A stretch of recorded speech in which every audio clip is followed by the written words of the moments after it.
My father used to say that some people are born knowing how to ask for things, and some people are born knowing how to give them. He meant it as a compliment. I think he was describing me. I spent most of my life being the daughter who showed up, the one who rearranged her schedule, confirmed the appointment, made the casserole, and then quietly went back to her own life without waiting to be thanked. Not because I was selfless, because somewhere along the way, being useful became the only way I knew how to feel secure. If you've ever been that person, the one everyone calls when something needs to be handled, you already know how easy it is to confuse being needed with being cherished. I know now that those are two very different things. It was a Tuesday in October, the kind of morning that feels gray before you even open the blinds, the light coming through the curtains already dim, already tired. I was standing at the kitchen counter in Columbus, waiting for coffee to finish, still in the clothes I'd sleep in rather than the ones I'd chosen for work. My bag was packed by the door, lesson printouts already sorted. I'd been doing that particular routine for 22 years, organizing the next thing before the current thing was done. My phone buzzed on the counter. Brooke. I picked up before the second ring. Victoria's not doing well, she said, and no greeting. We were past greetings by then. I leaned against the counter and looked out at the backyard. The maple near the fence had started to turn. How bad? Her doctor called Allison. Apparently it's her heart. The pause. I found out through Karen at church, not through Allison, not through Victoria. That detail sat between us for a moment. Okay, I said. Not because it was okay, because I didn't know what else to say yet. After we hung up, I stood there a little longer than I needed to. The coffee finished. I didn't pour it. There was a bookshelf in the corner of my living room that held things I didn't look at often, but couldn't bring myself to put away. A photograph of my sisters and me at Melissa's graduation, a small ceramic bowl my daughter had made in 3rd grade, and on the second shelf, half hidden behind a stack of old paperbacks, my father's leather planner. I hadn't opened it in months, maybe longer. It was dark brown, almost black along the spine where his hands had worn it. The corners were rounded from years in his jacket pocket, in his truck center console, on the nightstand beside his bed. He carried it everywhere. He was the kind of man who wrote things down, appointments, phone numbers, small notes to himself about what needed doing, not because he was forgetful, because he believed that if something mattered, it deserved to be recorded. I touched the cover once, gently, the way you touch something you're not ready to fully hold. Then I picked up my coffee and went to get dressed.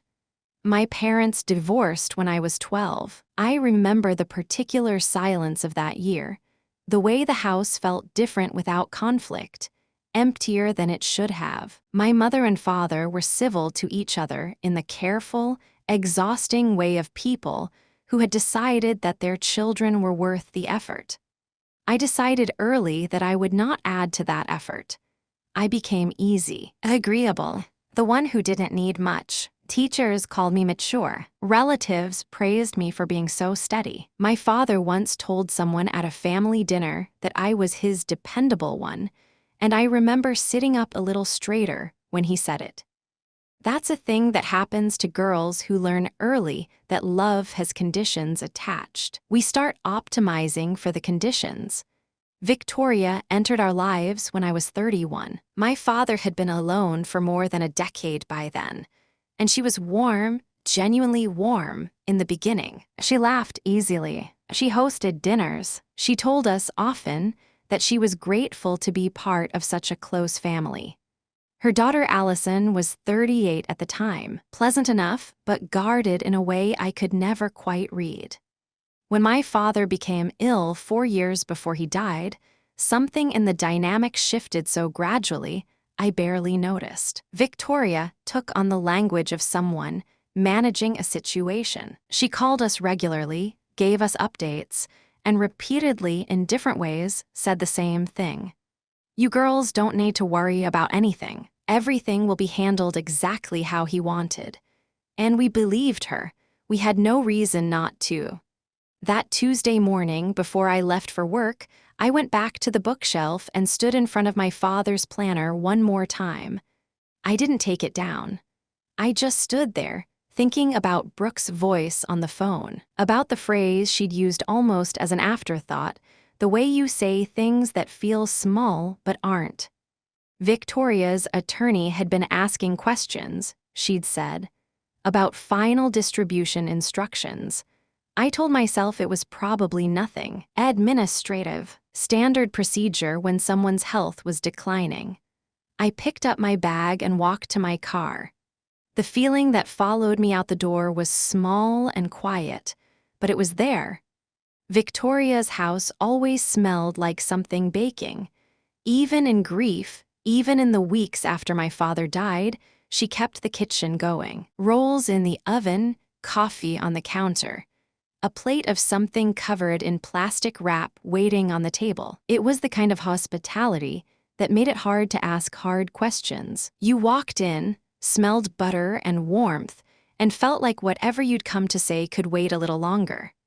That was the design, I think, though I didn't think it at the time.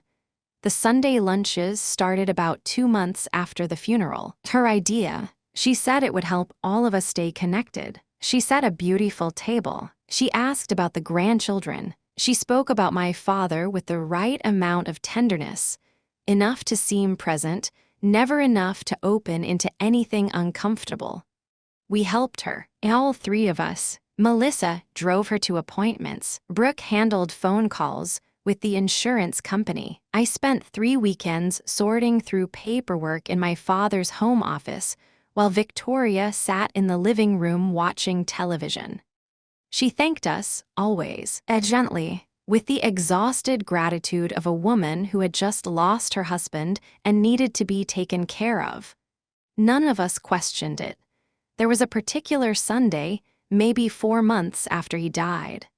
Victoria had made pot roast. The dining room was warm, the windows slightly fogged. Allison was there, which wasn't unusual, but she seemed more settled than usual, more at home. She refilled her own glass without asking, moved through the kitchen with a familiarity I couldn't quite name. At some point, the conversation drifted toward the estate, not dramatically, just the way practical things surface at a family table, almost by accident.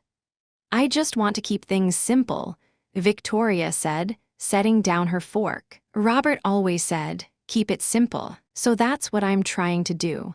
"Of course," Melissa said. "We're not worried," I added, because that was the thing I had been taught to say. "Don't cause problems, keep the peace."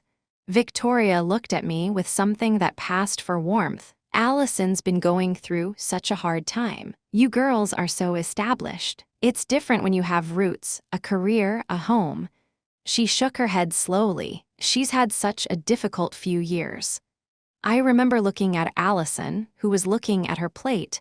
I remember not saying anything, because what would I have said? That I postponed a year of college at 18 to help my father recover from surgery, that I had rearranged my schedule for his medical appointments for 4 years, that I had driven those particular roads so many times I knew exactly where the traffic slowed and which entrance to use at the hospital, that nobody ever said thank you for that in the way they thanked Allison for showing up to Christmas dinner. I didn't say any of it. I passed the bread and asked about Allison's apartment. A few weeks ago, I was looking through old emails on my laptop, looking for something else entirely, and I found a message from Victoria, sent 11 days after my father's funeral. The subject line was simply, Dad's wishes. I had emailed her asking whether we needed to meet with the attorney soon, whether there was anything the 3 of us should know. Her reply was 4 sentences. Polite, measured. "Please don't worry yourselves right now. Grief is enough to carry. Your father's wishes remain exactly as discussed. Everything is being handled appropriately." When I first received that email, I felt relieved. Reading it now, something about the phrasing stopped me. Exactly as discussed, not as he intended, not as he wanted, as discussed, as if the conversation itself, rather than his actual intent, was the thing being honored. I sat with that for a long time. That same evening, I finally opened the planner. I wasn't looking for anything specific. I just wanted to be near him for a moment, the way you sometimes reach for a sweater that still carries a person's particular warmth. Near the middle of the book, folded and tucked between 2 pages, I found a grocery list in his handwriting. Milk, bread, tomatoes, coffee the good kind, not store brand, Laura's birthday cake ingredients with a small question mark beside the flavor, as if he'd forgotten and needed to ask me. He had planned to make me a birthday cake. I sat there for a long time with that piece of paper. The planner was full of appointments and numbers and careful observations about the world, but it was that grocery list, ordinary, unfinished, meant for no one but himself, that made him feel briefly, entirely real again. The last Sunday lunch I attended before things began to unravel was in early spring. I was putting on my coat near the front door when Victoria appeared from the hallway. She touched my arm lightly, the way she always did. "You know I think the world of you girls," she said. "We know," I said. She tilted her head, just slightly, and then she said the thing she had said to me a dozen times over the years, in a dozen different contexts. "Life isn't always equal, Laura." She smiled and went back toward the kitchen. I stood in the doorway for a moment before stepping outside.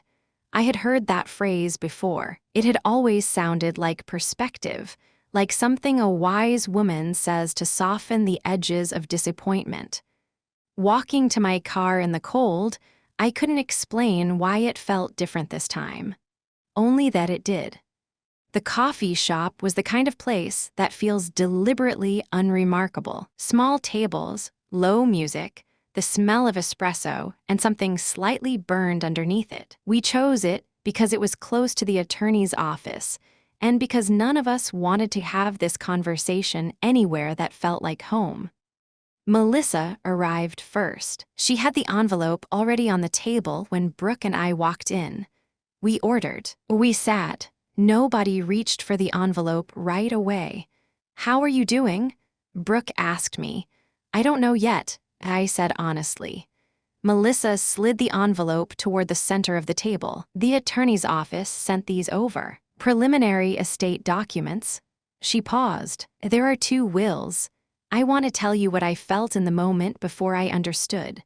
Not shock. Something quieter than that. A kind of stillness.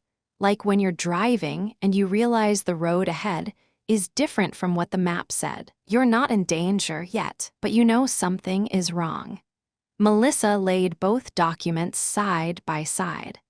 The first was dated 4 years before my father's death, the year he received his diagnosis, the year the attorney prepared coordinated wills for both of them. I had known about this one. We all had. Victoria was protected financially. Allison received a share. Laura, Melissa, and Brooke received meaningful inheritances. The language was clear. The intentions were clear. The second document was dated 11 months after my father died. Everything redirected to Allison. Not a portion, not a rebalanced share. Everything. I looked at the date again, carefully, the way you look at something you want to be misreading. I wasn't misreading it. "She changed it 11 months after he died," Brooke said. Her voice was flat, while we were still bringing her groceries. I thought about those months, the paperwork I had sorted on her behalf in my father's home office, the Sunday lunches where she assured us everything was fine, the emails, "Your father's wishes remain exactly as discussed." She had written that to me, in those exact words. And somewhere in that same period, she had sat across from a different attorney and signed a document that made those words into something close to a lie. The feeling that moved through me then wasn't anger. Not yet. It was something more disorienting, the particular nausea of realizing that a version of events you have trusted completely was never the full picture. She got greedy after he died, I said. She was grieving, she panicked. She made a decision she convinced herself was practical. Brooke was quiet for a moment. She turned her coffee cup in her hands. Or, she said, she finally put in writing what she always wanted. I looked at her. Think about every conversation, Brooke continued. Every comment about Allison struggling. Every time she said we were established, that we had our own lives. She wasn't making small talk, Laura. She was building a case. To herself, maybe, but she was building it. The table was quiet. I thought about the phrase Victoria had said to me in different rooms over many years. Life isn't always equal, Laura. I had received it as wisdom, as the perspective of a woman who had lived long enough to accept disappointment gracefully. Maybe it was something else entirely. Maybe it was how she had already decided things would end. Melissa had been sitting with her hands around her mug, looking at the table. There's something else, she said. She had spoken to 2 relatives in the past week, people who had been at the edges of our family for years, present at holidays, present at the funeral, present in the particular way of people who see everything and say nothing. They both said the same thing, separately, Melissa told us, that Victoria had talked, more than once, about keeping assets on her side of the family, that she referred to us, to you and me and Brooke, as adults who already had our own lives. Like that was the end of the sentence. She looked up. They said they thought it was just talk. They didn't think she'd actually do anything. The low music continued in the background. Someone at the counter laughed at something, the ordinary world carrying on at its ordinary pace. Why didn't they say anything to us? I asked. Melissa shook her head slowly. They didn't want to cause trouble. Nobody wanted to cause trouble. That had always been the rule in our family. Don't make it awkward. Don't say the uncomfortable thing. Keep the peace, keep the table warm, keep showing up and trusting that the people who held the power would use it fairly. I had believed that rule my entire life. I had organized my entire self around it, and while I was busy not causing trouble, the decision had already been made. Not recently, maybe not even after my father died, maybe long before any of us thought to ask. The fellowship hall smelled like old wood and coffee that had been sitting too long. Folding chairs, long tables with plastic covers, the particular light of a room that tries to feel welcoming and lands somewhere closer to tired. We had gathered for a memorial, a cousin on my father's side, unrelated to everything, and I had come because I still believed in showing up. Victoria wasn't there. Her health had made gatherings difficult, we were told, but other people were. People who had known our family for decades, people who had been at my parents' table before the divorce, at my father's wedding to Victoria, at the funeral, at every gathering in between where they had watched and listened, and, as it turned out, understood far more than they ever said.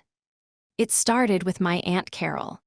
She found me near the end of the food table, refilling a cup I didn't really want. She put her hand on my arm the way older women do when they've decided it's finally time to say something. I heard about the estate, she said quietly. I'm sorry, Laura. I'm truly sorry. Thank you, I said automatically. She looked at me for a moment. I should have said something years ago. I want you to know that. I turned to face her. Victoria used to say, at gatherings, quietly, to whoever was nearby, that her first responsibility was Allison, that you girls were settled, that Allison needed protecting. Carol shook her head. I thought it was just how she talked. A mother being a mother. When did she start saying that? I asked. Carol thought about it. Before your father got sick. After Carol, there was my father's old friend David, who had known him since their 30s. Then a woman named Patricia, who had attended the same church as Victoria for years. Then Melissa's mother-in-law, who had heard things secondhand and quietly filed them away. One by one, and not in any organized way, a picture assembled itself. Victoria had discussed inheritance casually at the edges of social gatherings for years, always framed as practicality, always with the same logic. The daughters were established, they had careers and homes, they were fine. Allison was the one who needed looking after. It's discovering how many people saw the lie forming and said nothing. I had pulled every email from Victoria in the months after my father's death before coming to the memorial, printed them and read them at my kitchen table the night before with the particular attention of someone who is finally willing to see what was always there. 11 emails over 14 months. Each one warm, each one reassuring, each one containing some version of the same message. Don't worry, everything is fine, your father's wishes are being honored. Placed alongside the revised will, signed during that exact same period, those emails became something different than they had seemed on first reading. They weren't comfort. They were cover. She had written to us, carefully and consistently, while simultaneously dismantling what my father had built. Not in anger, not impulsively, with patience, and with language designed to keep us from looking too closely. I don't say that lightly.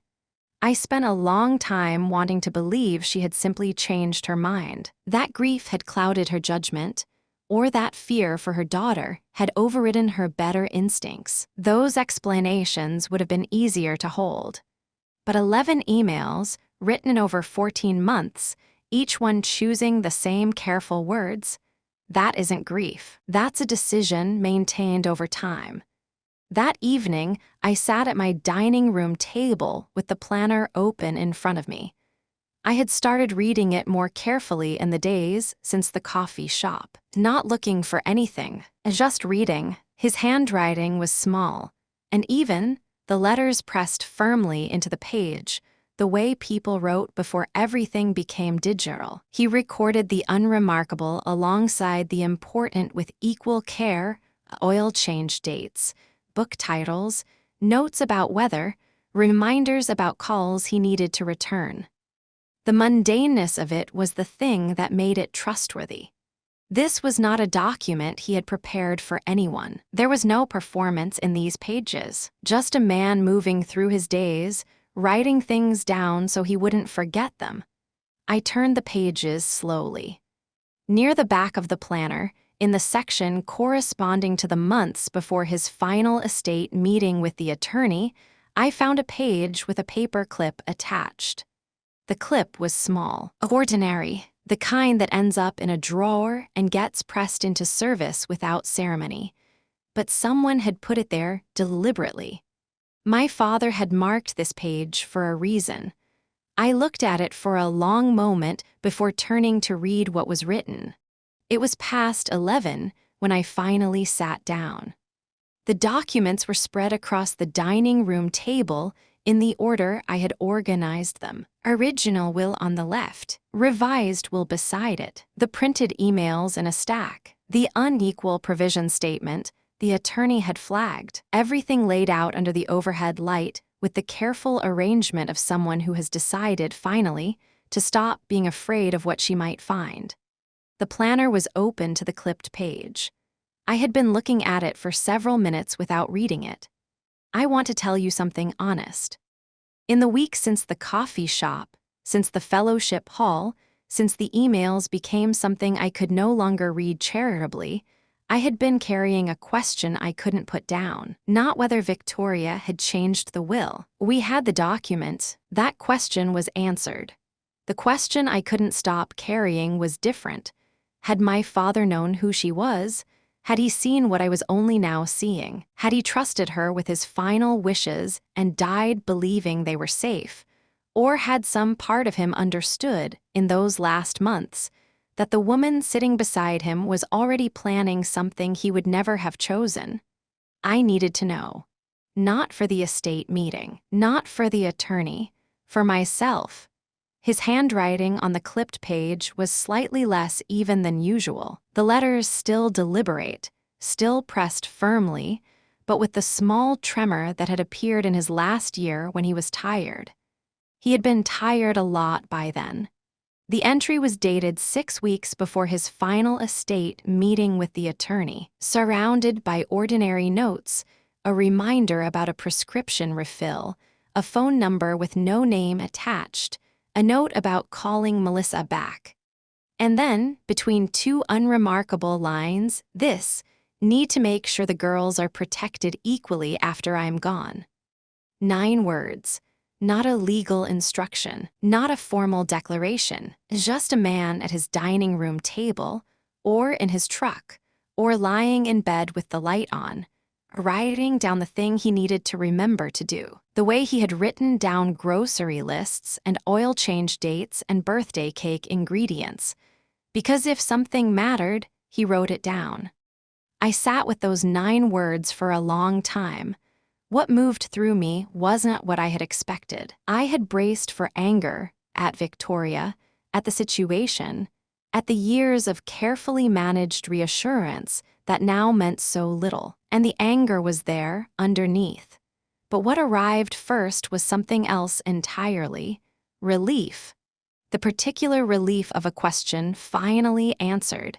He had remembered us. In those last months, when he was tired and ill and managing more than any of us knew, he had sat somewhere private and written our names into his worry. Not Allison's name, not Victoria's instructions. Our names, folded into the word girls, pressed into the page with the same weight he gave everything that mattered to him.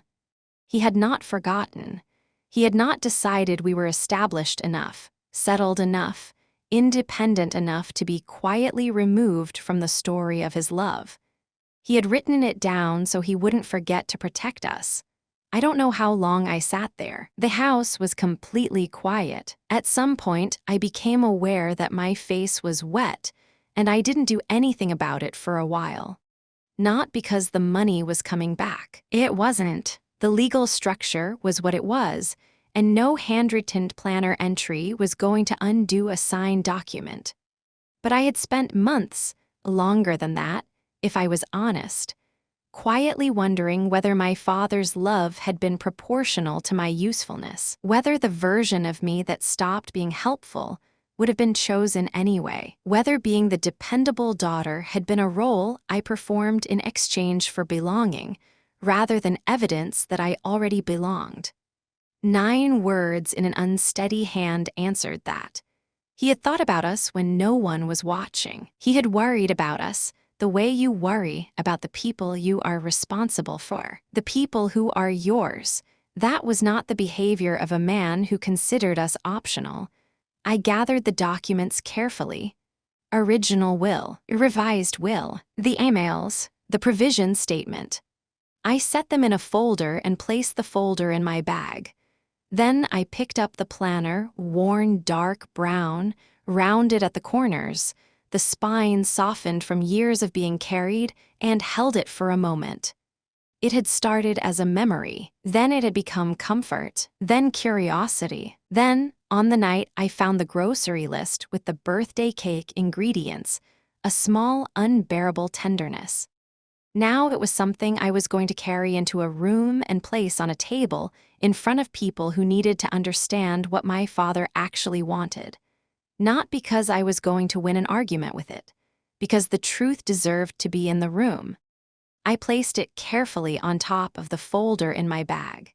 The drive to the attorney's office was in the morning. I had spent my entire life trying not to cause trouble, smoothing things over, being the easy one, telling myself that keeping peace was the same as keeping love. I had been wrong about that for a long time. I zipped the bag closed and went to bed. For the first time in months, I slept. The conference room was small and practical, a rectangular table, 4 chairs, a window that looked onto a parking structure. The attorney, a quiet man named Gerald, had arranged the documents in a neat row before we arrived: original will, revised will, the provision statement. a printed summary of correspondence. Everything organized and waiting, the way evidence looks when someone has decided it deserves to be taken seriously.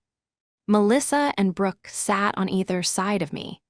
Nobody from Victoria's side was present. Her health made that impossible, we were told. Allison had sent a representative, an attorney of her own, a woman in a gray blazer who sat across the table and said very little.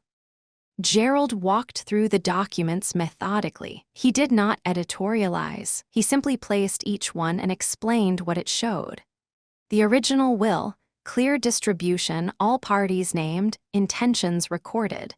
The revised will, signed 11 months after my father's death, everything redirected. The emails, 11 messages, each one reassuring, each one written during the same window in which the revision was being prepared. The provision statement, Victoria's written explanation for the change, which contained 3 separate claims that contradicted what the original documents showed. He laid them side by side and stopped talking.